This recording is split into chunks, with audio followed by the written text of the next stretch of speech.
right, are we ready? Everybody, we good? Ready? Yeah, we're good. All right, so let me just say thanks for coming out, everybody, and I appreciate your patience.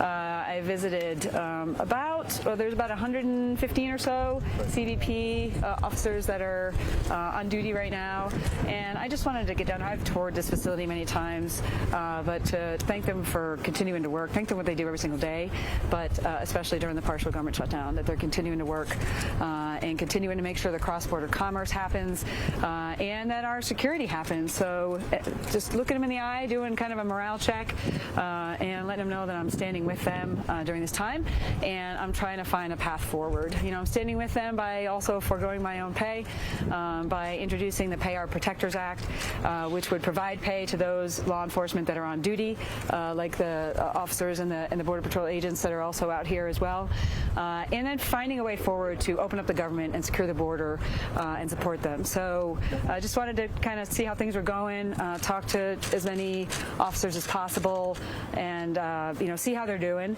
A couple of points. I met earlier with the Nogales mayor and some other community leaders, and they talked about how about 2,000 trucks came through here yesterday, and these professionals are continuing to operate at a very high level to make sure that the commerce happens. And today they showed me with the non-intrusive detection technology that they have here, they seized about 18 kilograms of heroin, fentanyl, other hard drugs that were concealed inside a compartment of a vehicle. And that happens basically on a daily basis, this being the number 3 in the country area for where the hard drugs actually flow through. So Art represents the Border Patrol agents as well. I'll be visiting some of them out in Yuma tomorrow. I'm just really grateful for all of them continuing to come to work. This is not the way to operate. I'm trying to break through this impasse in the way I can to get enough votes in the House and the Senate and signed by the President to open up the government, secure the border, and solve this problem. So, Art, you wanna? No, we're just grateful to have Martha McSally out here, Senator Martha McSally now. She's always backed us up. She's always been fighting the good fight, and she's one person that we know we can count on. We're able to contact her with real issues. She's been there since day one, as when she was in Congress, and I don't see anything changing. We're just very grateful to have her out here. We're extremely grateful that she's going to be out there and she's going to see the agents out there in Yuma. So I mean, I just can't say enough good things about how grateful we are to come out here. We want this to end, right? We want the shutdown to end. It's affecting agents. It's affecting more than agents. It's affecting the community. These agents spend money and they use their money out in a lot of the local businesses. And right now, because of this, it's hard times, and we're really watching what we're spending at this point. What kind of questions you guys have? Senator, you will be voting on 2 bills, it appears, on Thursday. One border security with a wall, one border security without a wall. Which direction are you? So, Bud, you probably have a greater update than I have then. So, where did you get that information? That came about a half hour ago from multiple news sources in Washington. Okay. There'll be 2 proposals, Schumer and... Look, before I vote on anything, and before I tell you how I'm going to vote on anything, I'm going to look over the legislation. We've got to get 60 votes to move anything forward in the Senate. This is a new procedural fact of life that I'm now experiencing firsthand. And so we've got to get something through the House as well, and something that the President will sign. I think the President's proposal was a good first step for continuing some level of negotiations, maybe from the bottom up instead of from the top down. I've been in a lot of conversations and phone calls. I'm not doing a lot of this in front of TV cameras, trying to see where is there common ground that provides resources for border security, which includes in between the ports of entry and at the ports of entry, as I talked about today, them seizing the hard drugs today. Part of the package that is on the table includes non-intrusive technology that caught the package today at every single port of entry, so that they can catch that across the country, and more Border Patrol agents and more CBP officers, and doing something on DACA. I think these are the types of topics that are in the realm of what a compromise might look like to open up the government, fund it for the next 8 months, invest in border security at the right level, and do it in a fast and as fast as way possible. Senator, you are standing in front of a 14-foot bollard steel fence that's about a decade old, less. One thing you haven't mentioned is the $5.7 billion that the president wants for a border wall. What would you do on top of what self-supported several years ago here in Nogales. Yeah. How would you replace it? What would you do? So we'll get you the fact sheet on the border wall system and the status of it and kind of what's in the budget request. I think that's helpful for all of you to know what the facts are. The reality is that the Secure Fence Act was passed back in 2005, modified in 2006, mandating 700 miles of some sort of barrier system. Right now there's 654 miles. 300 miles of that is more vehicle barriers. Some of them are just the low Normandy barriers. 354 miles are pedestrian barriers. Some look like this. Some look like the old landing mats, like the mats they used to land on in Vietnam. And so the request that's in this year's proposal is $5.7 billion, which includes about 234 miles. Some of that is additional miles. Some of it is replacement miles, and some of it is secondary. And so there's a breakdown that we can get to you related to that. It's not here, is what they're proposing. It's areas in sectors that are actually coming from agents on the ground, sector by sector, bottom up, saying, hey, this is where we need some replacement barriers. This is where we need to go from vehicle to pedestrian. This is where they need maybe a levee system like in the Rio Grande that's also good for flood control. So every sector is going to be different, and the request is really bottom up for the top 10 priorities that the Border Patrol agents have communicated. So I don't know if you want to talk more about that. What we need to understand is that there's different areas of the border and there's different types of fencing. You know, and then when you get into certain areas like Texas, where you know you have the river there and people are aware that the river's there, but if you move a little bit east towards the Big Bend sector, there's areas where the river is in reality, it's about 6 feet wide and 2 feet deep. Yeah. And there's no barriers there whatsoever. So there's a lot of areas that we know there's natural barriers, but there's areas that there's not enough natural barriers to make a difference. And look, back to the Secure Fence Act was voted on by Barack Obama and Hillary Clinton and Chuck Schumer and a lot of these people that are actually still there, and they were okay with that at the time. And Democrat and Republican presidents have supported, to include President Obama, have supported, even in our community, replacing some of the old barriers with the new barriers. Like, this used to be a bipartisan issue, so we've got to get through this and fix it. Would that constitute a Tim, wall? How can you, or is it a good idea to bring in DACA, fences, asylum, all these other issues? Yeah. How does that make it easier to reopen the government rather than harder when you're starting to resolve the whole immigration? So, well, it's not the whole immigration mess, Tim, as you know. It's a couple of the topics, but it's not everything. Look, I'm willing to listen to anyone on the other side of the aisle as to what they think would be important for them in order to come to some solution that can get enough votes. Again, this is an appropriations bill, right? And which is a little bit different than some of the legislation where we were trying to fix even more stuff last year, where we were including full funding for border security over 10 years, plus a lot of other issues. So this is the funding for parts of government agencies for the next 8 months.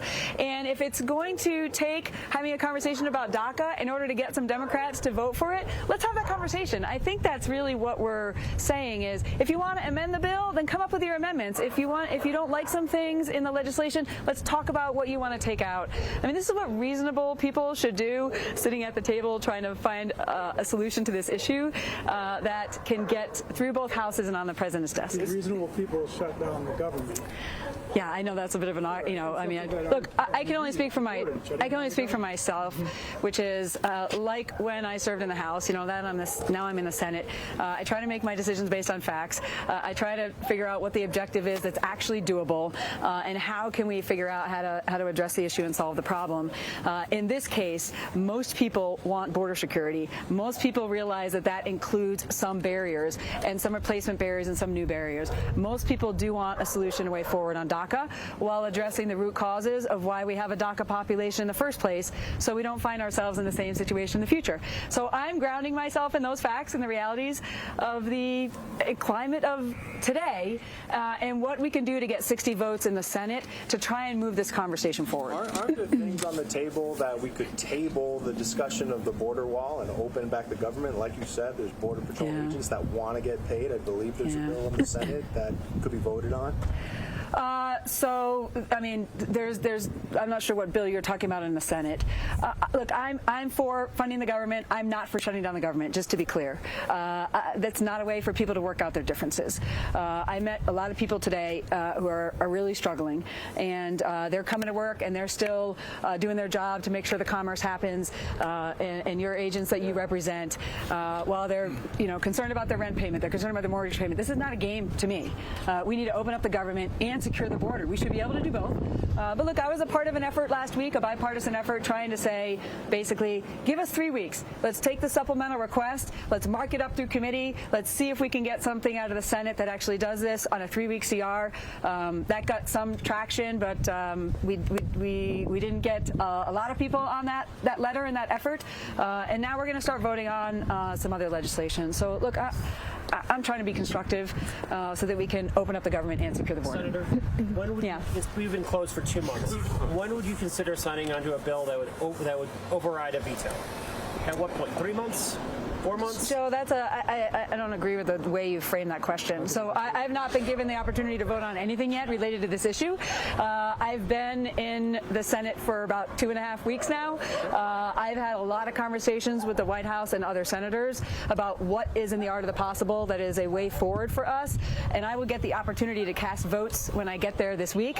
And I will look at each piece of legislation, and I will have conversations trying to get us out of this impasse so that we can get the votes to fund the government and secure the border. Senator, what kind of stories did you hear today? I've talked to a lot of people out of work. What kind of stories did you hear from the agents today as far as feeding their family, paying their rent, and those kinds of things? So the morale is pretty good. They really are focused on their mission. There are definitely stressors for individuals and their families. The supervisors are concerned more about the younger, newer officers who are at the lower end of the pay scale to start with, so maybe they haven't had time to build up savings. So I've heard stories of people who have had conversations with their lenders for their cars and their mortgage payments to give them some relief and some grace, or the community coming together to help each other, and how they're still motivated to continue to come to work, but we can't do this for a long time. And so I just wanted them to know that I'm grateful for them, that I stand with them, not receiving pay, ordered them a bunch of pizzas. I wish I was independently wealthy. I'm not. But the least I could do is maybe provide one meal for them as we continue to try and fight to move this thing forward. Did they give you some idea as to what they want you to take back to Washington to end this? Yeah. So did they give you some ideas? Yeah, we had a lot of the officers at the ports of entry are dealing with some of the factors in our legal system that need to be addressed related to the asylum claims and the humanitarian issue. And so I shared some of the topics that we're talking about: secure the border, provide more technology to them, more agents for Border Patrol and at the ports of entry, doing something on DACA. They all thought that was in the realm of a reasonable approach. And they deal with this day in and day out. Your agents are dealing with it as well. It's honestly, guys, it's an issue that we're dealing with. Nobody wants to shut down, but we understand why it's happening. We definitely want securing our borders. That's a big issue. It's something we've been asking for a long time. And that's what it comes down to. But yeah, no, I mean, when I talk to the agents, there is issues there because, they need their pay. It's ridiculous to think that we don't want to get paid. We want to get paid.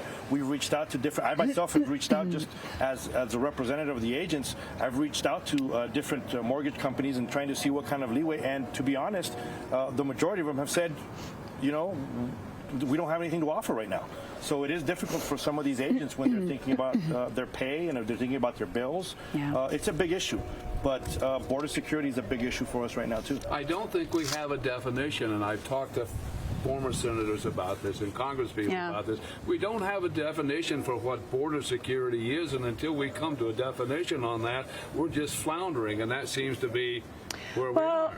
But the way I look at it is we need situational awareness and we need operational control, both between the ports of entry and at the ports of entry. And right now that includes things like barriers where needed, where they don't exist, or replacement barriers where they need to be upgraded. It includes agents. It includes access roads. It includes technology for situational awareness, the mobility for them to be able to quickly get to where they see the breaches happening. It includes infrastructure from my perspective here. The Douglas Port of Entry, San Luis, and DeConcini all need to be upgraded infrastructure-wise. It includes the technology of being able to detect the hard drugs and the other contraband that's coming through. And then we got to be light on our feet because the cartels are going to change their behavior based on what we do. So we can't have such a bureaucratic process that we can't respond when they change their tactics to something else. The NII technology that you were talking about, I've talked to others who say that would negate the need for a wall. That would negate the need for, because 80% of the drugs come right through here. But we need the NII technology takes care of a lot of that. So that's at the ports of entry, but we still have issues between the ports of entry. I mean, you can talk to the ranchers and the other border residents.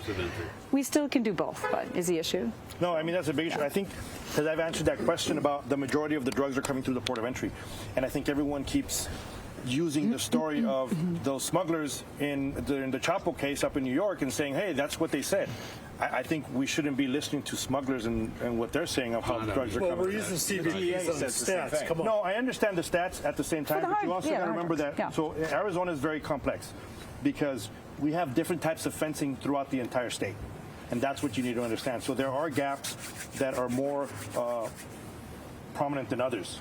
And you have areas where, I mean, if you look at the Tucson sector alone, it's responsible for close to 40% of all the drug seizures in the entire country. Okay. That's Tucson sector, and that's where we're at.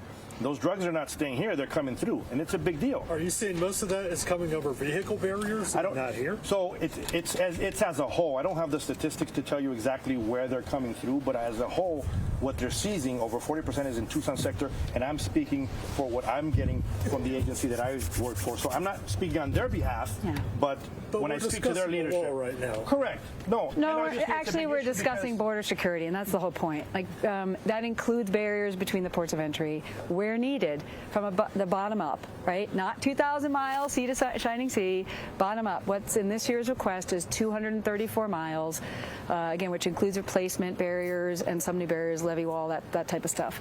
But it also includes the technology at the ports. I've also been advocating for the infrastructure at the ports. That's not in the proposal right now, but these are some of the conversations I've had with the White House about border security equals infrastructure as well. And that's also important for commerce and jobs, right? So, Senator, local leaders today told you that most of the smuggling doesn't occur through the ports, and they also said that the infrastructure at the Decancini port isn't safe for citizens nor the CBP officials. Yep. Where does that lie in your priorities to fix up the Decancini? It's absolutely high priority. It's inadequate, again, for the cross-border commerce and for security and the detection of the drugs and the contraband. So I've been there several times to see it firsthand, saw it again today. So I will be advocating to get the Decancini port also up on the list. I've been advocating for Douglas since I've been in the House.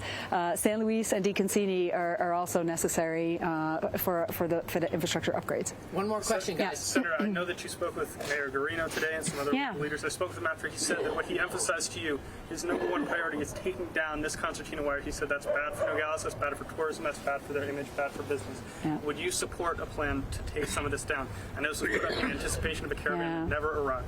So I had actually a conversation with the CBP officers about that, and at the time, I mean, I don't want to speak for them, but they did say that there were other ports that were being rushed, and they weren't really sure where some of the activity was going to end up getting directed to. So it was part of that preparation, and I conveyed those concerns that the mayor conveyed to me.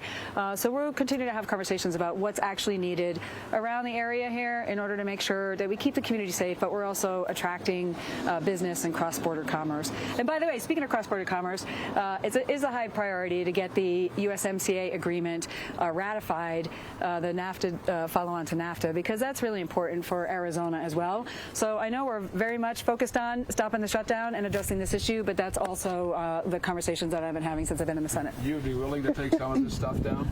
That's not my call, Bud. So I heard the mayor. I did immediately bring it up to the leadership here, and conveying that message to them. So, all right, we gotta go. Thanks, guys, for coming out. I appreciate your time. It's very cold. Everybody, take your microphones back. The rest of the day, you probably don't want that.